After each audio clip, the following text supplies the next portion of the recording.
But now we want to turn to Israel, and we are very happy to be joined here to discuss the situation on the ground there by David Sheen, who is an independent, on-the-ground investigative journalist. David, as always, thank you so much for being back with us. Thank you both for having me. Good to be back. Well, it's an honor to have you, and it's great to have you back. Last time we talked, there were huge protests in Israel over the judicial overhaul that was proposed at that time. Now we're sort of, in the post era, but there are large protests continuing to go on. Give us a sense of what the situation is there on the ground.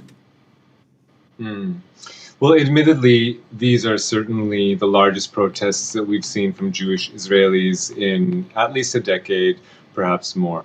What we're seeing is, as you've seen in the videos, tens, hundreds of thousands of people, in some cases, going out in Tel Aviv and Jerusalem and all around the country protesting the changes that the government is making. You mentioned that one law has passed, but of course it's just one of dozens of laws that you and I would consider undemocratic. And because it was the first piece of this package of legislation, so of course a lot of tension, climax when it finally passed, and it did finally pass. So sure, that has broken some people's spirits, but I think that in the days and weeks to come, you're also going to see continued protests. People aren't going to let up about this because the issues that are being debated and passed in the Knesset and Israel's parliament are very, very serious. And secular nationalist Israelis who didn't protest for years and for decades while Israel was, occupying Palestinian people, and while the Supreme Court, for the most part, permitted that occupation. But now that there's a chance that that Supreme Court will be defanged and neutered, and that it won't have the ability to, even in extreme cases, put a pretty face on Israel's ethnocracy, and at least have the appearance of abiding by some kind of international order. So if the Supreme Court is neutered, then even that is gone. And of course, this means for secular Israelis that the rights that they hold dear, which have only ever been defended by the courts, rights of gay people, some rights of women in this country were only ever won in the courts, and have become precedent as such, but they were never anchored in law because we have a very conservative population and a conservative legislature. So these are very real reasons for people to go out into the streets, regardless of what we may, snicker, saying, well, yeah, it took you long enough to realize that Israel is a dictatorship only when that dictatorship is being directed towards yourselves as, until now, privileged citizens. But, wake up, smell the coffee. But still, at the same time, for them, it's a very, very serious issue.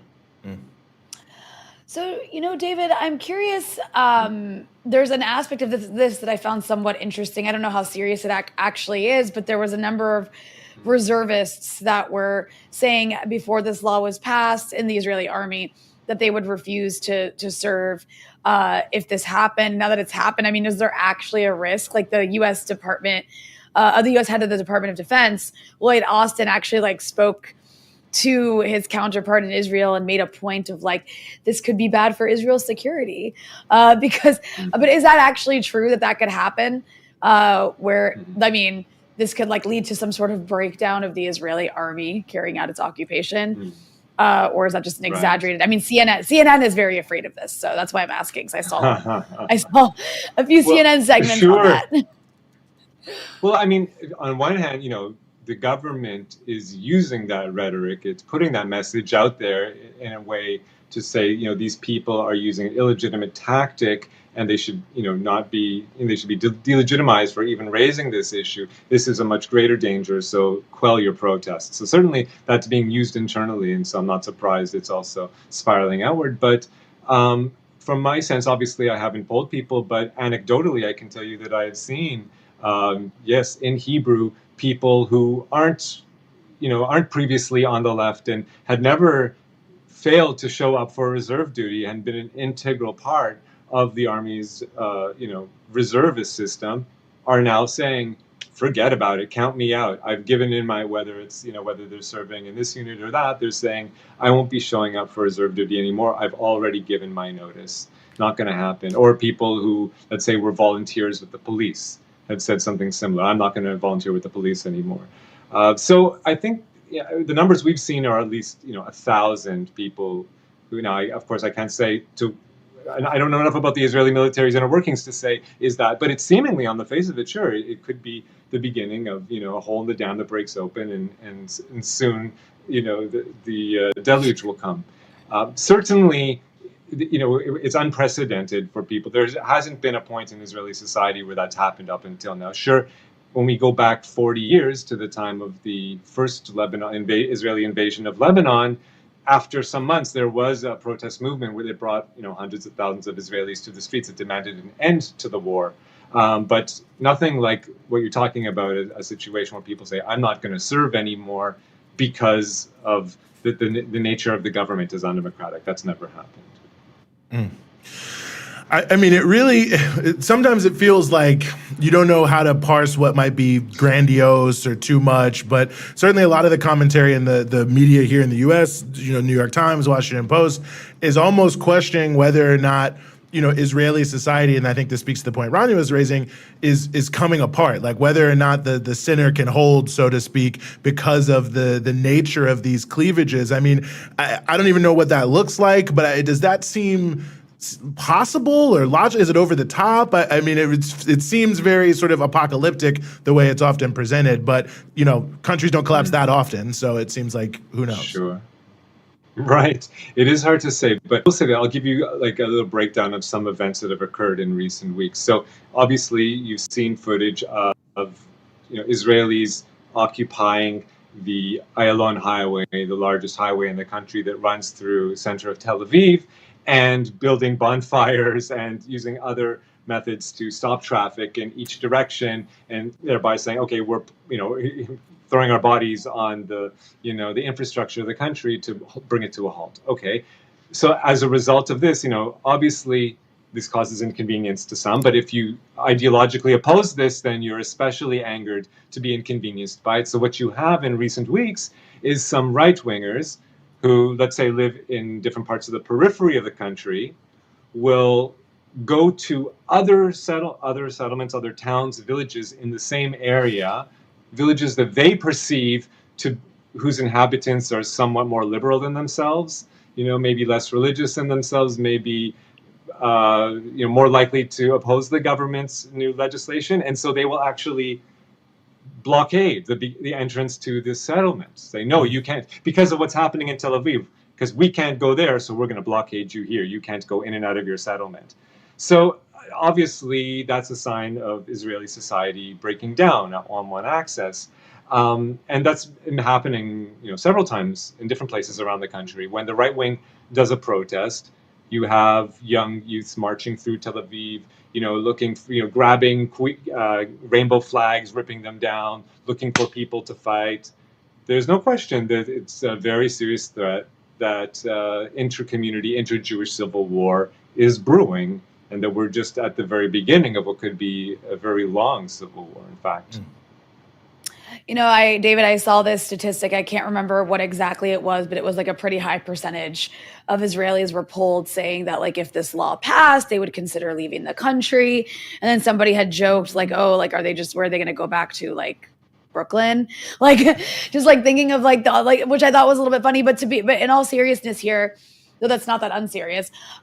You're talking about a fracture within Israeli Jewish society, where you do have a takeover of the country by the far right, which is a new development domestically that's been taking place. It's been evolving towards that direction for the last 2 decades. And it's something that you've been covering a lot. You've covered it in the context of these Israeli politicians being extremely genocidal in their rhetoric towards, for example, African refugees. And obviously we know that the way these Israeli politicians specifically talk about Palestinians, advocating for, insane levels of violence. Not that all Israeli politicians don't necessarily do this, but, you have the more far right politicians making very genocidal, openly racist and hateful, insightful statements. So is that, I guess, evolution towards that sort of religious fascistic element within the government taking over various aspects of the country with regard to Palestinians? How do you connect that with what's taking place domestically within Israeli Jewish society? I mean, doesn't one feed the other?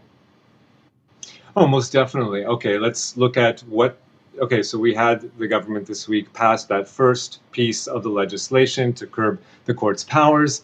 And what happened hours later? What was the first piece of legislation that they passed in the Knesset now that they have less holding them back and they can do more what they want?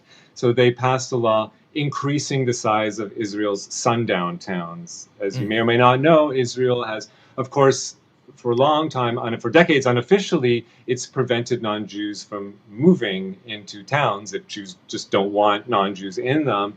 Of course, at a certain point, Palestinians who are themselves constrained and constricted because the government doesn't permit their towns to grow. So at a certain point, they got nowhere to live. So they will attempt, some of them will say, okay, well, why can't I move to that Jewish town if Israel is ostensibly a democracy? They'll move there and then be told, oh, no, you can't live here. Why? You just don't quite fit in. We don't want non-Jews here. The first time that this was, a Palestinian family said, well, I'm not just going to take that lying down. I'm going to take that to the courts. There was one example where the court said, okay, that's blatantly racist.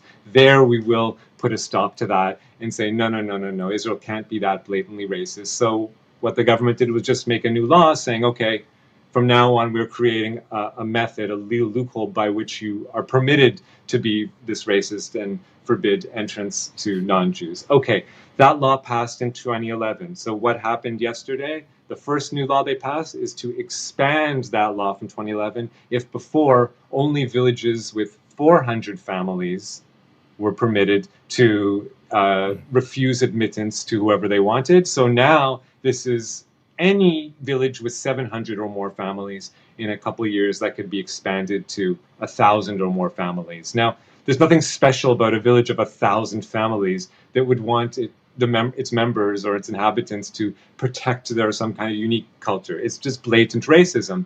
The irony is that for years, even though on one hand you'd say, the purpose of this legislation, in fact, the settlement project, is to increase the amount of Jews in these areas where the government wants more Jews to live because there's a local Arab majority, whether it's the West Bank or whether it's the Galilee or whether it's the Nakab in the south. So on one hand, the government wants Jews to move there. But on the other hand, some settlements, if you can imagine this, were actually slowing down their acceptance rate and not accepting new members because they were about to reach the 400 family limit, and they wanted to still be racist. And more than that, they wanted the right to be discriminatory, not only to non-Jews, of course, but also to Jews that they didn't want. For example, Jews of color, if it's Jews from the Arab countries or Jews from African countries, or divorced Jews, if it's single moms or divorced dads or whatnot, or if it's gay or lesbian Jewish families. So they want the ability to still be discriminate against who's allowed to live in their gated community. And as such, so for a while they resisted. But now that the government has solved this this issue, you could say, by expanding. So now, hundreds more villages all around the country can be, towns that they called sundown towns in the U.S., where you forbid people from living there that you consider undesirable. So Israel's become that much more racist, and that's before we even get to the West Bank, although that law is also applies to the West Bank settlements. That is about territory that Israel conquered in 1948. It is considered by international law to be Israeli territory. So that is coming home to roost. That's not even necessarily territories. That's an all full spectrum racism in Israel. That's the first thing that the government does as soon as it peels off some of its constraints. So in the days to come, we're going to see more and more chipping away, more ridiculously racist laws. They're too numerous to mention, but on every front, I can't help but at least somewhat sympathize with people who are seeing the privileges they had stripped away in favor, of course, of a rising elite that's going to have even more privileges, and worst of which, the privilege to ethnically cleanse the country of the non-Jews. Well, David Sheen, investigative journalist there on the ground in Israel. As always, it's an honor to have you here to help us sort through all of these thorny issues on the freedom side. Thanks so much for having me. Be well.